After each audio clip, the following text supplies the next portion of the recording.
तर दुसरीकडे सामाजिक कार्यकर्त्या अंजली दमानिया यांनी केलेल्या दाव्यांमुळे आज महाराष्ट्रामध्ये पुन्हा एकदा राजकीय भूकंप झाला। छगन भुजबळ राष्ट्रवादी काँग्रेस अजित पवार गटाचे एक महत्त्वाचे नेते ते भाजपच्या वाटेवर असल्याचा दावा दमानिया यांनी केलाय।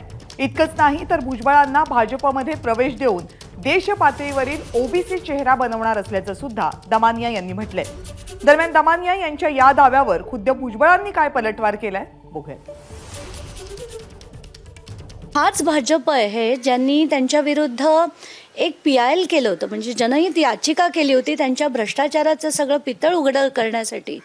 आणि आज फक्त आणि फक्त राजकारण करायचं म्हणून अशा व्यक्तीला जर ते आता एक पूर्ण देश पातळीवर फेस करणार असतील ओबीसींचा, तर हे अतिशय धक्कादायक आहे।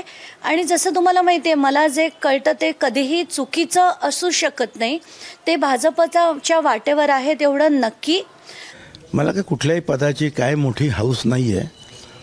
ओबीसीच्या बाबतीमध्ये मी आज नाही, गेली 35 वर्ष तुम्हाला सगळ्यांना माहिती आहे की मी काम करतो आहे। आणि पार रामलीला मैदान, हरियाणा, पटना, जयपूर सगळीकडे मोठ्या मोठ्या रॅलीजसुद्धा झाल्या। त्यामुळे आता नवीन काहीतरी बनावं अशी काही मला ही अपेक्षा नाही आहे। आणि त्यांनाही काय माहिती कुठून मिळाली आणि काय त्या म्हणाल्या, मला काय कल्पना नाही का म्हणाल्या त्या, पण ठीक आहे। आता त्या म्हणाल्या तर असलं काहीही प्रपोजल माझ्याकडे नाही। ABP माझा, उघडा डोळे बघा नीट।